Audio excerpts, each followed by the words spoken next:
India TV YouTube channel को subscribe करें और बेल आइकन दबाएं।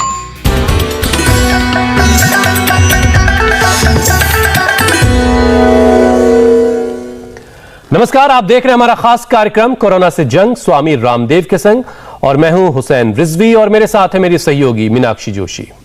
कहते हैं दुनिया में दो ही लोग बगैर कुछ कहे मन की हर एक बात को समझ सकते हैं, और वो होते हैं मां और पिता।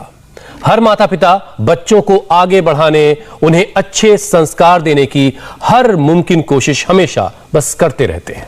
इसलिए तो हुसैन, घर को बच्चों का पहला स्कूल कहा जाता है, माँ बाप को पहला शिक्षक कहा जाता है। लेकिन अगर हम आपसे कहें कि वो जाने अनजाने अच्छे संस्कारों के साथ साथ बच्चों को विरासत में बीमारियां भी दे सकते हैं, तो आप हैरान जरूर होंगे। जी, हम बात कर रहे हैं जेनेटिक यानी हेरिडिटरी डिजीज की, जिनसे बचना बहुत जरूरी है, वरना वो पीढ़ी दर पीढ़ी आगे चलती रहती हैं और परिवार के दूसरे लोगों को अपना शिकार बनाती रहेंगी। दरअसल हमारा शरीर सेल से मिलकर बना होता है और हर सेल में 46 क्रोमोसोम होते हैं। ये क्रोमोसोम डीएनए, आरएनए और प्रोटीन से बने होते हैं। सीधे शब्दों में कहें तो ये क्रोमोसोम्स ही हैं जो अलग अलग कैरेक्टर्स को पेरेंट्स से बच्चों तक लेकर आते हैं, फिर चाहे वो रंग हो, रूप हो या फिर बीमारियां भी हो। माँ बाप चाह करके भी इन चीजों को रोक नहीं पाते हैं, लेकिन ये चीजें कैसे रुकेंगी आज हम ये आपको बताएंगे, और इसीलिए इनको जेनेटिक बीमारी कहा जाता है। कई हेरिडिटरी बीमारियां ऐसी होती हैं जिनका कोई इलाज भी नहीं होता और माँ बाप बेबस होते हैं कि उनसे ये बीमारी उनके बच्चों तक जाती है। लेकिन diabetes, hypertension, high cholesterol, thyroid, asthma, skin की जो बीमारियां हैं और आर्थराइटिस का इलाज मुमकिन है, ये हो सकता है, इनको ठीक किया जा सकता है और इनसे बचा भी जा सकता है। साइंस डेली की रिसर्च की माने तो योग और मेडिटेशन से डीएनए के रिक्रिएशन को रिवर्स किया जा सकता है।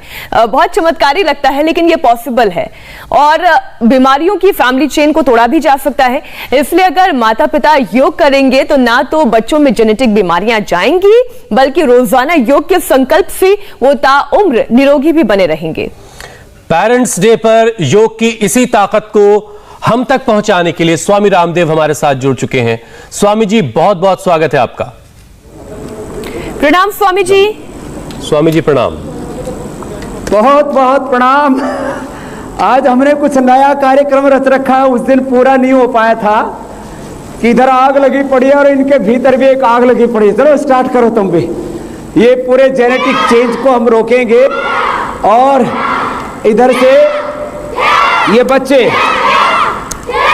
योग से अपने भीतर शौर्य पैदा करके उधर मलखंभ की भी तैयारी है। आज जेनेटिक बीमारियों को तो हम रोकेंगे ही, लेकिन स्वामी जी ये ज्वाला क्यों भड़क रही है? ये वाह ज्वाला तो ये जोरदार काम हो गया भाई। ये बर्फ की पूरी सिल्ली तोड़ डाली उन्होंने। ये और मुझे दुष्यंत याद आ रहा है बेटा। प्रवेश। तो ये प्रवेश इन बच्चों को ट्रेनिंग देते हैं, पूरा मजबूती करो। तो ये पूरे पंच मार रहे हैं। तो ये अपने अपनी प्रैक्टिस कर रहे हैं और ऊपर देखो चढ़े हुए पूरे आसमान में बालक। जोरदार ताले हो जाए उनके लिए भी। बालक बालिकाएं आज तो सब दिखाई दे रहे हैं।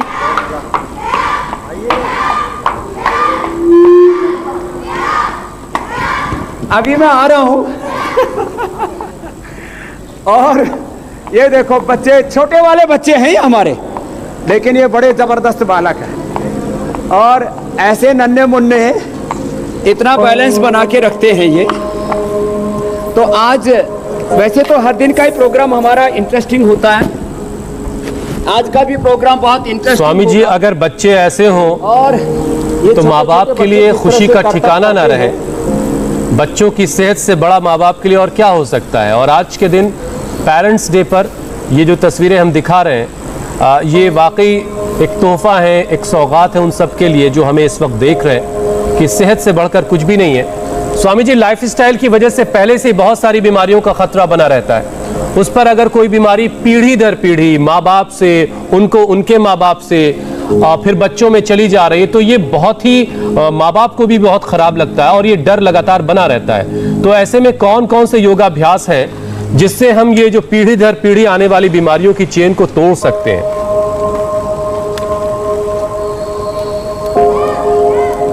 सबसे पहले तो हुसैन भाई मीनाक्षी जी, बीमारियों की जड़ पर वार करने के लिए, उनको जड़मूल से उखाड़ने के लिए जड़ों को सींचना पड़ेगा। और हमारी जड़ों को मजबूत बनाने वाले जो आसन है वो सबसे पहले हम शीर्षासन से शुरू करें। इसको शीर्षासन इसलिए कहा जाता है। और जो बच्चे समर्थ हैं, कैपेबल हैं, वो तो अलग अलग तौर तरीके योगाभ्यास के, ये आप मेरे दाईं तरफ देख रहे हैं, ये एक तौर तरीका है जिसमें 3 तरह से मलखंभ के ऊपर प्रैक्टिस कर रहे हैं बच्चे। जो वैसा कर पाए फिर तो बात ही क्या है, नहीं तो ये शीर्षासन आप मुझे देख रहे हैं, शीर्षासन से शुरू करें। और 5 से 10 मिनट, जिनको genetic BP, genetic sugar, genetic thyroid, genetic arthritis, genetic asthma, genetic heart problem हो रही है बहुत ज्यादा हुसैन भाई मीनाक्षी, जेनेटिक हार्ट प्रॉब्लम, और भारत उसका सबसे बड़ा केंद्र है। जेनेटिक हार्ट प्रॉब्लम, अभी तो जेनेटिक कैंसर भी हो रहा है, genetic arthritis, genetic asthma, genetic liver kidney की, जेनेटिक स्किन की प्रॉब्लम्स, और इससे भी आगे बढ़ करके जेनेटिकली लोगों को मेंटल डिसऑर्डर्स हो रहे हैं। ये बड़ी बात है। और जैसे आपने शुरू में पूरा मैकेनिज्म बताया कि ये जो जेनेटिक प्रॉब्लम्स होती है उससे हर एक माता पिता अपने बच्चों को बचाना चाहता है। तो एक तो हमारे ये जो बच्चे हैं इनको प्रैक्टिस करता हुआ देख करके, जो अभी आपको बढ़िया बढ़िया सुंदर सुंदर तस्वीरें दिखा रहे थे, हर माँ बाप आशान्वित होता है। ये जो हमारे जीन्स, क्रोमोसोम्स और डीएनए के लेवल पर जो धीरे धीरे डीजनरेशन होता है, उसको म्यूटेशन बोलते हैं। ये जो म्यूटेशन होता है, इस डीजनरेशन को हम रिजुविनेट करते, वो तो एक अगली बात है, इसको रोक दे, थाम दे। अब बीपी वालों को, हार्ट वालों को, थायराइड वालों को हम मना करते हैं कि भाई चलो अब वजन भारी हो गया, 1.5-2 क्विंटल के हो गए तो शीर्षासन, सर्वांगासन, हलासन तो हम कर ही नहीं सकते। लेकिन जो कर सके शीर्षासन, सर्वांगासन, तो जिंदगी में कभी बीपी हाई नहीं होगा, हार्ट की प्रॉब्लम नहीं होगी, थायराइड की प्रॉब्लम नहीं होगी, अर्थराइटिस की प्रॉब्लम नहीं होगी। अलग अलग प्रकार की जो प्रॉब्लम्स हैं उनसे बच जाएंगे। तो इसलिए 5 आसन जो हम बता रहे हैं इनको बचपन से करें। शीर्षासन, सर्वांगासन, हलासन और चक्रासन। चलो बच्चों, तुम्हारे अब व्यायाम तो बहुत हो गए, बच्चों ने बहुत अच्छे व्यायाम कर लिए। एक बार अब तुम चक्रासन करो, खड़े होके चक्रासन करो, खड़े खड़े। क्या बात है, बच्चे बहुत अच्छे हैं भाई, इनका तो अभिनंदन करना चाहिए ऐसे बच्चे। और ये देखो ऊपर टंगे हुए हैं जबरदस्त तरीके से, और घुमाए जा रहे हैं इनको, तो भी जो है ठीक नहीं रहे। अब ऐसे छोटे से खंबे के ऊपर अपने आप को टांग के रखना, और वो भी चित्र विचित्र मुद्राओं में। एक बार जोरदार अभिनंदन है। तो सब बच्चों ने अब मेरे साथ साथ आसन करो बच्चों, दोनों हाथ ऊपर उठाओ। तो ये हमारे बलवान बच्चे हैं। अब इन बच्चों को कभी भी जेनेटिक प्रॉब्लम इसलिए नहीं होगी क्योंकि शीर्षासन, सर्वांगासन, हलासन, चक्रासन, ये पश्चिमोत्तानासन बचपन से ही आसन करे हैं बच्चे। और बचपन से ही पद्मासन किया। अब पद्मासन में कितने आसन हो जाते हैं। पद्मासन में पीछे से ऐसे पकड़ लेते हैं तो ये तो बद्ध पद्मासन हो गया। ऐसे उठा लेते हैं तो ये उत्थित पद्मासन हो गया। इसमें पीछे झुक जाते हैं तो ये सुप्त पद्मासन हो गया। और ये तो ऊपर उठा लेते हैं तो ऊपर पद्मासन करवाते हैं। देखो अब एक के ऊपर ऐसे एक देखो टांग दिया और दूसरे ने पद्मासन ऊपर कर दिया है, और कितनी मजबूती से कर रहे हैं बच्चे। क्या बात है भाई, है? ये लो, क्या रे, राम राम राम राम, ये तो बड़ा जबरदस्त बालक है। जबरदस्त तरीके से इन्होंने तो आसमान से पर ठा रखा। बहुत शानदार स्वामी जी, बहुत शानदार। हमने तो नीचे ही पद्मासन किया, इन्होंने तो ऊपर पद्मासन कर दिया है। बिल्कुल बिल्कुल। अब लोगों से नीचे ही बोले पद्मासन नहीं लगता स्वामी जी, हैं? क्या बहुत बात कमाल है, बहुत कमाल है स्वामी जी। और गजब का बैलेंस चाहिए स्वामी जी इसके और लिए। नीचे भी हमारे बच्चे देखो, उधर दो ईंटों के, देखो एक ईंटों के बीच में फट्टा रखा हुआ है और उस फट्टे के ऊपर माथा मार करके और उस फट्टे को तोड़ते हैं। चलो मारो एक बार जोर से। और तो ऐसे इन बच्चों को अलग अलग तरह की ये प्रैक्टिस करवाते हैं। खैर, ये तो एक तो तरीका था तोड़ने का। और ये देखो एक कैसे घूम रहे हैं, ये बीच वालों ने तो नई मुद्रा बना दी है, नीचे से लेकर के ऊपर तक पूरे घूम रहे हैं। और जो ऊपर भी बच्चा बैठा हुआ है एकदम निश्चिंत होकर के बैठा हुआ है। ये हमारा बहुत ही गंभीर बालक है, बड़ा विद्वान बच्चा है, छोटा सा भी। तो ऐसे ये है आज के नए युग का योग। तो जो बच्चे सुबह उठ करके ऐसे पद्मासन करेंगे, जो ऐसे योग मुद्रासन करेंगे, जो मयूरासन करेंगे, चलो बच्चों मयूरी आसन और मयूरासन करो। और ये बच्चे तो ऊपर एक मलखंभ के ऊपर मयूरासन करो। कौन करेगा? धरती पर तो कर ही लेते हैं, ऊपर मयूरासन। और अपना बैलेंस ठीक बनाना रे बच्चों, कभी पड़ जाओ। लेकिन जो लोग स्वामी जी हमें घर बैठे देख रहे नीचे हैं बैलेंस बनाना और आपके साथ योग कर रहे हैं, वो जमीन पर के रहकर ही योग करें तो ज्यादा बेहतर है। और स्वामी जी, हाँ ये देखो ये मयूरासन हो गया, क्या बात है, ताली बजा दो भाई। इस तरह से मयूरासन बहुत करने के लिए सुंदर बहुत प्रैक्टिस, छोटे बच्चे ने भी बहुत एक्सपर्ट गाइडेंस और एक्सपर्ट की गाइडेंस बहुत जरूरी है। स्वामी जी, अब जरा चूंकि आज हम लोग खानदानी बीमारियों की बात कर रहे हैं, जरा तो मैं ये कह रहा था, जी जी, खानदानी बीमारियों में हुसैन भाई सबसे जरूरी बात है कम से कम 5 से 10 आसन। छोटे बच्चों के लिए हमने पहले 5 आसन बताए। फिर जैसे किसी को डायबिटीज होने की संभावना है तो योग मुद्रासन, मंडूकासन, वक्रासन, गोमुखासन, पवन मुक्तासन, उत्तानपादासन, 5 आसन ही बिना डायबिटीज होते हुए ही कर ले, डायबिटीज होने से पहले। स्वामी जी, मेरा सवाल इसी से जुड़ा हुआ था। माने जिनको genetically BP, sugar, thyroid, asthma, arthritis, skin problem आदि होने की संभावना है, वो पहले से ही अपने liver, intestine, pancreas, thyroid, heart, अपने जो इंटरनल मेन ऑर्गन्स हैं जी, जो वाइटल ऑर्गन जिनको बोलते हैं, उनको हेल्दी रखें, अपने नर्वस सिस्टम को अच्छा रखें, अपने ब्रेन को, अपने स्ट्रेस को कंट्रोल करके रखें। तो यदि शुरू से ही ऐसा करके रखेंगे तो फिर ये जेनेटिक बीमारियों का खतरा टल जाएगा। फिर खाली आसनों की बात नहीं है, आसनों के साथ साथ खान पान में भी, खान पान में जितनी जिस चीज़ की ज़रूरत है, vitamin D, B12, calcium, iron, omega और सबसे ज़्यादा विटामिन सी और प्रोटीन, और वो भी जितने हेल्दी होंगे। अब विटामिन सी के अलग अलग स्रोत हैं और प्रोटीन के भी अलग अलग स्रोत हैं। सबसे अच्छा स्रोत वाला, सबसे हेल्दी, नेचुरल, ऑर्गेनिक लेंगे तो उनके जो है ना डीएनए में किसी भी तरह का म्यूटेशन नहीं आएगा। उनके जीन्स, उनके क्रोमोसोम्स, उनके डीएनए लेवल पर जो धीरे धीरे डिजनरेशन होता है, चेंज आता है, वो क्षीण पड़ते हैं, कमज़ोर पड़ते हैं। वो कमज़ोर पड़ने से बच जाएंगे। इसके लिए एक तो आसन करें, दूसरा प्राणायाम करें, तीसरा ध्यान करें, खुश रहें, प्रसन्न रहें। पूरी दुनिया में देखा गया है जो लोग विटामिन सी का ज़्यादा सेवन करते हैं, जो लोग खुश रहते हैं, जो 6 घंटे की नींद अच्छे से लेते हैं, जो जिनका उठने बैठने सोने जागने के तरीके ठीक होते हैं, जो 3 बार खाते हैं, सुबह 8 बजे, दोपहर को 12 से 1 बजे और शाम को 7 बजे से पहले पहले, जो 3 बार अच्छा सात्विक आहार ले लेते हैं, और जो चिंताओं तनावों से ग्रसित नहीं होते हैं। झंझावातें, जीवन में संकट, आंधी, तूफान, संघर्ष, चुनौतियां बहुत रहेंगी, लेकिन उन सब के बीच में जो सम रहते हैं, जिसको कहा समत्वम योग उच्यते, और यही जीवन की कुशलता है। योग कर्म सुकौशलम योगो भवति दुःखारोगः। फिर उनके जीवन को रोग, दुख, दारिद्र्य, नैराश्य, और उनकी आयु भी 100 साल से ज़्यादा होती है।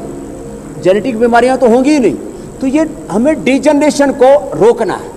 जितना उसको स्लो करना है, रुक तो नहीं सकता, उसको स्लो करना है। जितना डिजनरेशन का प्रोसेस स्लो होगा उतना ही आयु लंबी होगी और जेनेटिक बीमारियां, ये दोनों एक ही जैसे विषय मतलब एक दूसरे के बहुत करीब हैं। जितना डिजनरेशन स्लो होगा, एजिंग प्रोसेस स्लो होगा, उतना ही, अब जैसे मैं आपके सामने बैठा हूं, मेरी यदि बायोलॉजिकल एज आप देखेंगे तो वो 25 है। ऐसे ही लोग जी सकते हैं। इसके लिए कुछ आसन चुन लें, 5 से 10 आसन, जैसे शुरू में हमने बताए, कुछ बैठ के बताया, उल्टे लेट के बता रहे हैं, कुछ सीधे लेट के कर लेंगे, फिर इसके साथ प्राणायाम और ध्यान कर लेंगे। मेरे साथ सब बच्चे भी कर रहे हैं नीचे, और ये ऊपर जो बच्चे कर रहे हैं ये तो अद्भुत है, क्या बात है? ये तो छोटा सा बालक है, कैसे देखो इसने क्या मुद्रा बनाई है। एक बार भाई जोरदार इनका अभिनंदन हो जाए, एक ताली बजा दो जोरदार इनके, क्या बात है। तो बड़े बहादुर बच्चे हैं, और इसके बॉडी का स्ट्रक्चर भी ऐसा देखो तो रेडीमेड पहलवान हो पूरा। तो खैर, ये मैं आपको ये बता रहा था, डीजनरेशन प्रोसेस जितना स्लो होगा उतना ही एज, बड़ी एज में भी कम उम्र के दिखेंगे। वैसे तो भगवान की कृपा से कोई बड़ी जेनेटिक बीमारी नहीं थी कुल खानदान में, लेकिन कुछ छोटी छोटी प्रॉब्लम्स, किसी के परिवार में बीपी लो रहता है, किसी के में हाई रहता है, किसी के खानदान में बाल जल्दी सफ़ेद हो जाते हैं, किसी को आंखों पर चश्मा जल्दी चढ़ जाता है, किसी के बाल जल्दी उड़ जाते हैं। बीपी, शुगर, थायराइड की दवाइयों के अलावा ये भी जेनेटिकली होता है। बाल जल्दी उड़ गए, आंखों पर चश्मा आ गया, तो स्किन प्रॉब्लम्स हो जाती हैं। किसी के बॉडी का स्ट्रक्चर बहुत कमज़ोर होता है। इन सब चीज़ों से भी बच सकते हैं। तो नियमित रूप से 5 से 10 आसन, एक एक आसन कम से कम 2-2 मिनट करना है। और जिनको जेनेटिक बीमारियां हो चुके हैं, genetic BP, sugar, thyroid, asthma, arthritis, वो 10-10 मिनट कर लें। बचने के लिए 2 मिनट, और जेनेटिक बीमारियां होने के बाद 10 मिनट, और फिर खान पान, फिर औषध।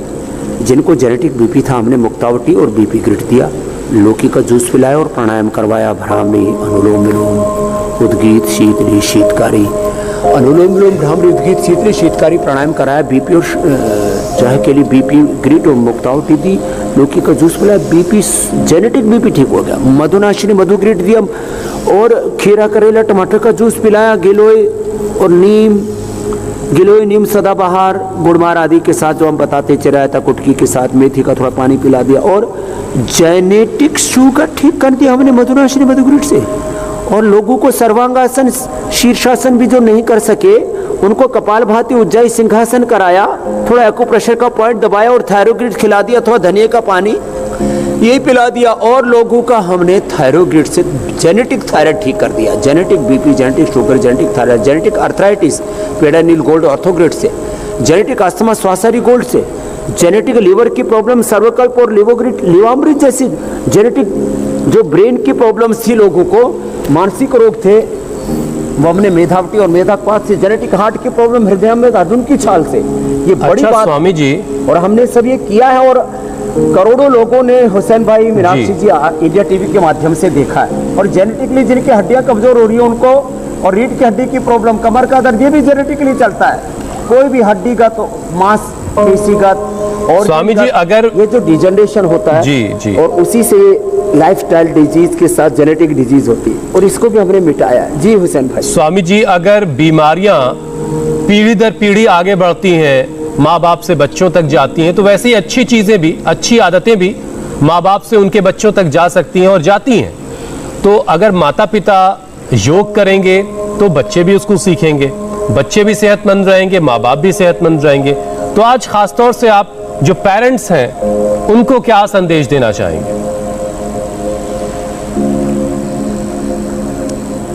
पेरेंट्स के लिए एक तो यह है कि जेनेटिकली जिनको BP, sugar, thyroid, asthma, arthritis और तमाम तरह के ये जो जेनेटिक बीमारियों के, हार्ट की प्रॉब्लम, कैंसर आदि जेनेटिक ट्रांसफ़र होने की संभावना रहती है, पहले 9 महीने अच्छे से योग करें। और जो 9 महीने का उसको तो इतनी जल्दी हो तो कई बार पता ही नहीं लगता। वैसे फैमिली प्लानिंग करनी चाहिए कि भाई हमें संतान पैदा करनी है, तो उससे पहले अपने बॉडी को मेंटेन करें, मेंटली अपने आप को प्रिपेयर करें। तो जो है माता पिता 2 महीने से लेकर के 9 महीने पहले जम करके योग करें, और उनको यदि कोई प्रॉब्लम है, ओबिसिटी से लेकर के बीपी, शुगर, थायराइड से लेकर के आजकल तो प्रेग्नेंट लेडीज को भी बहुत बीमारियां रहती है। तो माता पिता का स्वस्थ होना, देखो स्त्री और पुरुष के बीज से संतान बनती है, ये तो अब विज्ञान भी कहता है। और एक्स और वाई, ये जो क्रोमोसोम्स होते, पूरा इसके बारे में पहले ही मीनाक्षी जी और आपने विस्तार से कह दिया है।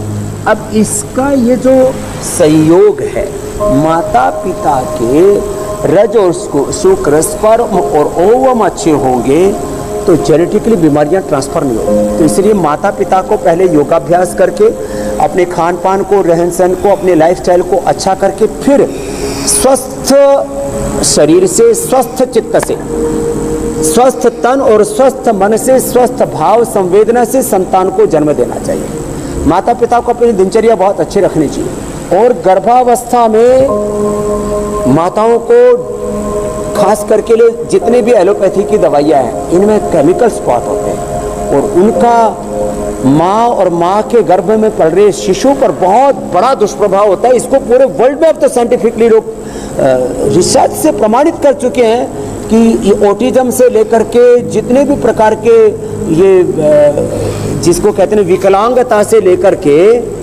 और अलग अलग जो बीमारियां जेनेटिक बढ़ रही हैं, इसका एक बड़ा कारण है व्यक्ति ने शारीरिक श्रम कम कर दिया, स्ट्रेस में जीने लग गया, अनहेल्दी लाइफस्टाइल को अडॉप्ट कर लिया। इसलिए माता पिता अपने आहार, विचार, वाणी, व्यवहार, स्वभाव, आचरण पर बहुत ध्यान दें। एक हेल्दी, सात्विक, प्रामाणिक जीवन पद्धति को अडॉप्ट करें और सुबह उठ करके गर्भावस्था में भी भस्त्रिका, अनुलोम विलोम, भ्रामरी, उद्गीत, ये प्राणायाम करें। और जैसे जिसकी कुल परंपरा में ध्यान आदि के लिए भगवान, खुदा, अल्लाह, ऑलमाइटी गॉड आदि भगवान, ये जो हमारा फेथ है, अपनी निष्ठा में वो अखंड निष्ठ रहे। तो निश्चित रूप से हुसैन भाई, माता पिता यदि स्वस्थ होंगे और वो अपने जेनेटिक बीमारियों से वो भी अपनी बीमारियों से अपने आप को दूर रखेंगे, तो बीमारियों के का जो क्रम है ये टूटेगा। जेनेटिक बीमारियों का, नहीं तो मुश्किल है। तो भस्त्रिका और जी स्वामी जी, एक समय था जब माता पिता बच्चों के साथ स्ट्रिक्ट होते थे।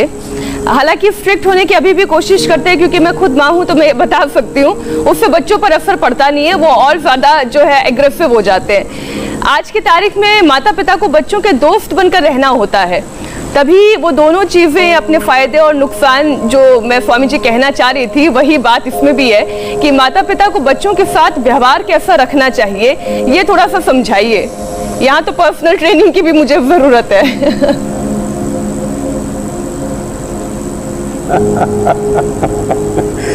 माता पिता को बच्चों के साथ ऐसा व्यवहार करना चाहिए कि जो वो बोलेंगे वो बच्चे नहीं करेंगे, जो वो जिएंगे, जो करेंगे वो बच्चे करेंगे। इसलिए माता पिता को अपने व्यवहार के प्रति अत्यंत सजग रहना चाहिए और बच्चों के साथ बड़ों जैसा व्यवहार करना चाहिए। वाणी से, व्यवहार से बच्चे एक क्षण में 40 लाख इंफॉर्मेशंस को प्रोसेस करने की कैपेसिटी रखते हैं। हम बच्चों को ऐसे ही कि वो बोल नहीं पाते, पूरी तरह से अपने आप को एक्सप्रेस नहीं कर पाते, वो अलग चीज़ है। उनकी ग्रास्पिंग पावर इतनी ज़्यादा होती है, उनकी ग्राह्यता, एक सेकंड में 40 लाख इंफॉर्मेशंस को प्रोसेस करते हैं। बहुत चौकन्ने होते हैं, चारों तरफ देखते रहते हो। तो इसलिए बहुत सजगता के साथ बच्चों के साथ व्यवहार करना चाहिए और अपनी पूरी दिनचर्या से लेकर, अपने आहारचर्या से लेकर के, अपने 2 चीज़ों पर सबसे ज़्यादा माता पिता को ध्यान देने की ज़रूरत है, अपनी वाणी और दूसरा अपना व्यवहार। फिर आहार पर तो जो माता पिता खाएंगे, जो परिवार में खाया जाएगा वही बच्चे खाते हैं। पूरी दुनिया में ऐसे होता है, वही ट्रेडिशनली डेवलप हो जाता है, वैसे ही टेस्ट बर्ड्स उनके डेवलप हो जाते हैं। तो 2 शब्दों में कहूँ तो वाणी, व्यवहार, और 3 शब्दों में कहूँ तो वाणी, व्यवहार और आहार। फिर धीरे धीरे मैंने इसके लिए 7 शब्द बोल दिए, आहार, विचार, वाणी, व्यवहार, स्वभाव, आचरण। और एक शब्द में पूरा का पूरा कहें तो हम जैसे जीवन जीते हैं वो पूरा का पूरा बच्चों में ट्रांसफॉर्म हो। तो हमें बहुत सजग और संवेदनशील रहना पड़ेगा, ऐसी जीना चाहिए जैसे कि हमें कोई देख रहा है, हमारा कोई बड़ा देख रहा है, हमें भगवान देख रहा है।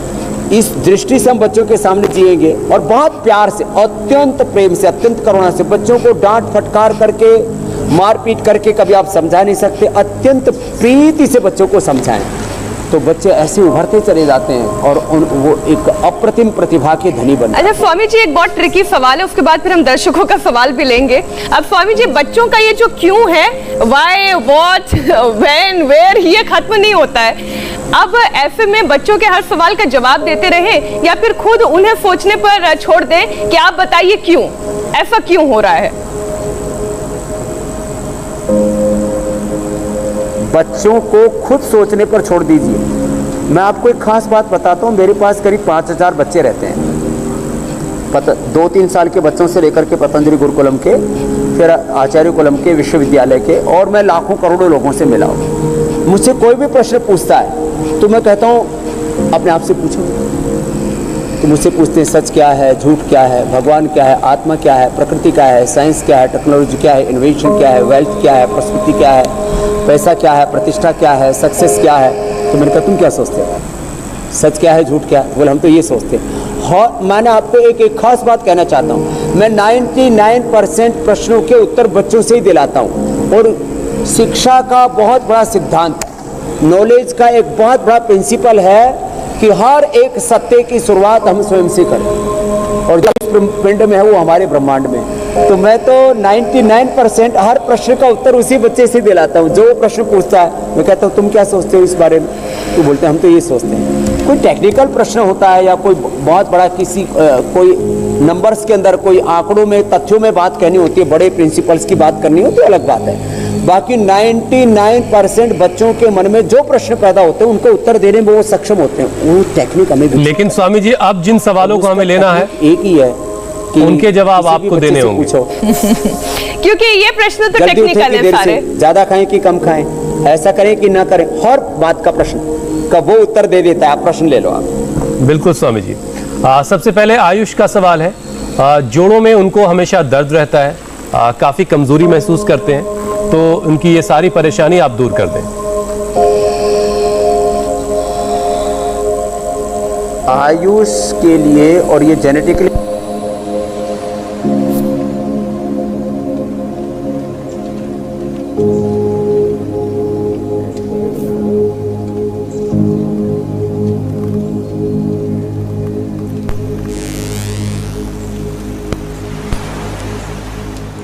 तो स्वामी जी की आवाज़ हम तक नहीं आ रही है, लेकिन जैसी आवाज़ आएगी स्वामी जी इस सवाल का जवाब ज़रूर देंगे। लेकिन आज हम बात कर रहे हैं जेनेटिक बीमारियों की, और ख़ास तौर से चूंकि आज पेरेंट्स। जी स्वामी जी, जी स्वामी जी, आपको मैं सुन पा रहा हूँ हुसैन भाई? जी जी, आप जवाब दें। तो जेनेटिकली भी किसी को आर्थराइटिस हो, हाँ, तो उसमें सुबह उठ करके एलोवेरा और गिलोय पिला दें। उसको पेडानिल गोल्ड ऑर्थोग्रिड खाने के बाद, अभी पेडानिल गोल्ड खाएंगे, चंद्र प्रभावटी, योगराज गुगुल, अश्वशिला, या जेनेटिकली हड्डियाँ कमजोर है तो लाक्षादी गुगुल भी दिया जा सकता है। हल्दी, मेथी, सौंठ, सुरंजान और ये सब प्रयोग आप बताया, अश्वगंधा का हमने। तो कोई भी जो हम औषधियाँ बताते हैं इनमें से 2-3 उपाय भी कोई भी अपना लेते हैं। खाली एलोवेरा और गिलोय का जूस पी लिया तो भी आर्थराइटिस ठीक हो जाता है। चंद्र प्रभावटी, योगराज गुगुल, सिंहनाथ गुगुल, त्रयोदशांग गुगुल, लाक्षादी गुगुल में से 2-3 चीज़ें खाने के बाद खाली इससे आर्थराइटिस ठीक हो जाता है। खाली ऑर्थोग्रिड खाली इससे भी आर्थराइटिस ठीक हो जाता है। हल्दी, मेथी, सौंठ का पाउडर खाली उससे भी आर्थराइटिस ठीक हो जाता है। जिनको यदि यूरिक एसिड बढ़ा हुआ तो चंद्र प्रभाव गोक्षरादि ले ले खाने के बाद, और खाली पेट पुनर्नवादी मंडोल ले ले, इससे भी आर्थराइटिस और ये जो है गाउट ठीक हो जाता है। तो खट्टी चीज़ों का परहेज करें। तो ये आयुष से लेकर के तमाम जिनका भी प्रश्न था उनको सबका हमने उत्तर दे दिया है। बिल्कुल बिल्कुल बिल्कुल। अगला सवाल स्वामी जी आशीष का है। उनकी माँ को पिंडली में और पैर के तलवे में दर्द रहता है, हाई बीपी भी है उनको, तो योग से वो इसे ठीक करना चाहते हैं, अपनी बीमारी को दूर करना चाहते हैं, आप उनको उपाय बताएं। हाँ, तो हाई बीपी के लिए तो मुक्तावटी खाली पेट, या किसी को तो एक से काम चल जाता है, और बीपी ग्रिड खाने के बाद ले लें, कोई भी दोनों में से एक ले लें तो बीपी ठीक हो जाएगा। जहाँ तक पिंडली के दर्द का प्रश्न है और तलवे के दर्द का प्रश्न है, इसके लिए चंद्र प्रभावटी 1-1 गोली खा लें, और पिंडली के दर्द के लिए आरोग्य वर्धनी 2-2 गोली खा लें।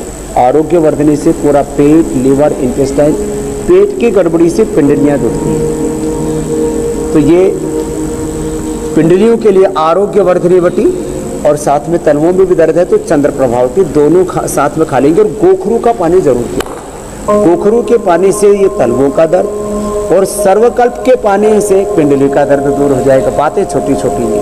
और सुबह उठ करके आंवला, एलोवेरा, गिलोय, तुलसी का, नीम का, आंवला, एलोवेरा, गिलोय, तुलसी, नीम, ये 5 जूस पी लिए, कपालभाति कर लिया और वज्रासन, मंडूल का आसन और ये अभ्यास कर लिए, तो ये पिंडली और पैर के दर्द के लिए रामबाण है। उसे अगला सवाल स्वामी जी अपर्णा का है। उनकी किडनी सिकुड़ने लगी है, लेकिन हाई बीपी की वजह से ऑपरेशन नहीं हो पा रहा है, तो योग से इसे कैसे ठीक किया जा सकता है? तो पहले तो खाली पेट मुक्तावती खाने के बाद बीपी किट ले ले, उनका बीपी कंट्रोल हो जाएगा। और श्रिंक हुई किडनी में पिछले 20 सालों से ठीक कर रहा हूँ, 100% रिजल्ट है इसकी। किडनी के बारे में 2-3 बातें कह देता हूँ।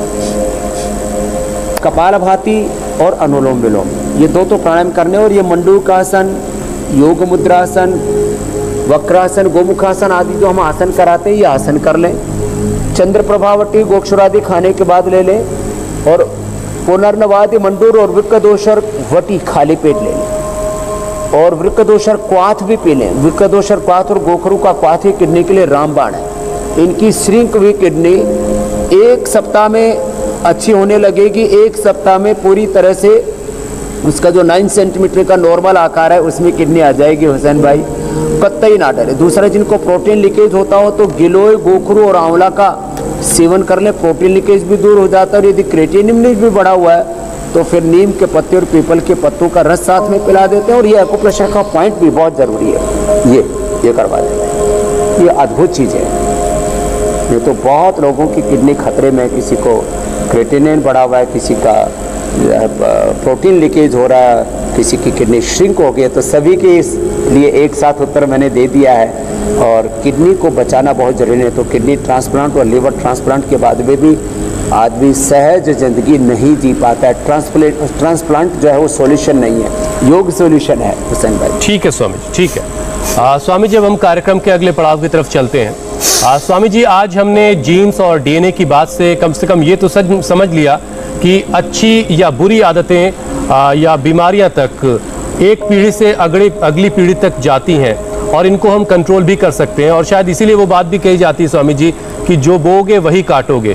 तो हम सब जिस तरह की चीज़ें अपनी ज़िंदगी में शामिल करते हैं वो फिर अगली पीढ़ी को देते हैं। तो स्वामी जी, आज कोई ख़ास पेड़ आप लगाना सिखाने वाले हैं?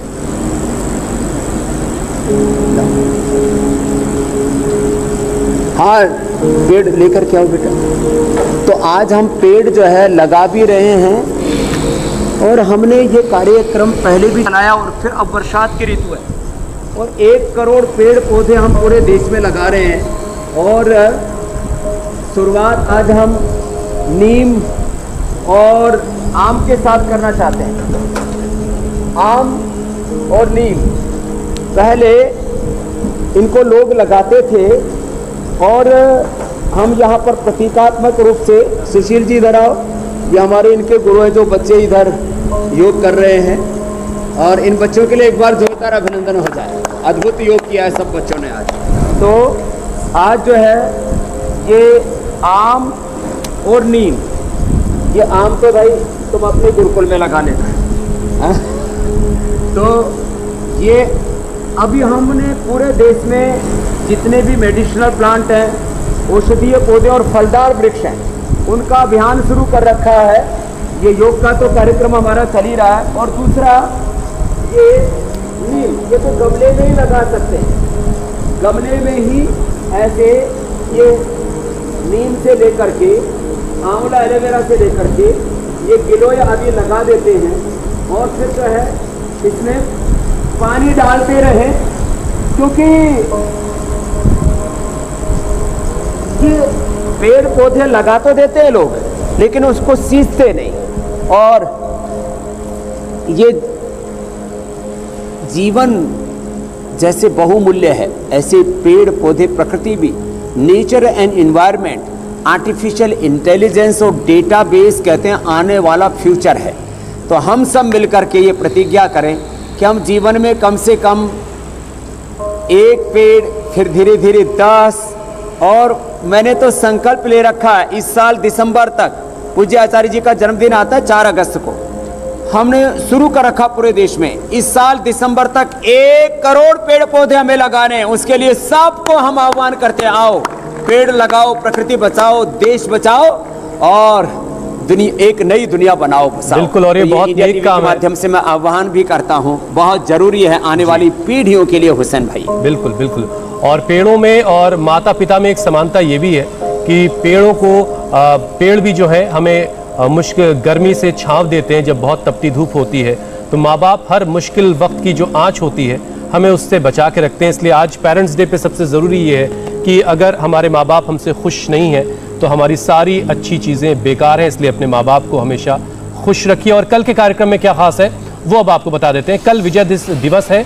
और मैं एक बात और कहना चाहता हूँ हुसैन भाई, इस धरती का स्वर्ग यदि कहीं पर है, जन्नत कहीं पर है, सारे तीर्थ धाम कहीं पर है और सारी दुनिया का आशीर्वाद कहीं पर है, वो जन्नत कहीं पर है तो माता पिता के चरणों में है। इसलिए अपने माता पिता को प्रसन्न रखें और उनके का दिल कभी ना दुखाएं, बल्कि ऐसे काम करें कि उनका दिल बाग बाग हो जाए। और माता पिता बच्चों के द्वारा अपने सपने पूरे होते हुए देखते हैं तो उनकी आयु भी लंबी होती है, वो आशीष देते हैं और अपने आप को गौरवान्वित महसूस करते हैं। तो सभी अपने माता पिता और कुलवंश का गौरव बढ़ाएं, ऐसा भी मैं सब आज बच्चों से आह्वान करता हूं। हुसैन भाई मीना, बहुत अच्छी बात स्वामी जी, बहुत अच्छी बात। अब कल के कार्यक्रम के बारे में दर्शकों को बता दें। कल विजय दिवस है, वीरता और गौरव की अद्भुत मिसाल। करगिल जीत के मौके पर शूरवीरों को याद करते हुए स्वामी रामदेव योग की वो अद्भुत शक्ति भरेंगे जो आपको सैनिकों जैसी ताकत देगा और लक्ष्य के लिए समर्पित बनाएगा। विजय दिवस पर विजेताओं के साथ सीधे करगिल से यौगिक सेशन लाइव कल होगा सुबह 7:57 पर। कल का ये कार्यक्रम बहुत ही खास होने वाला है, तो कल का ये कार्यक्रम आपसे बिल्कुल मिस नहीं होना चाहिए। स्वामी जी, अब आपसे इजाजत लेने का वक्त है। बहुत बहुत शुक्रिया, बहुत बहुत धन्यवाद। बहुत बहुत प्रणाम। बोलो भारत माता की जय।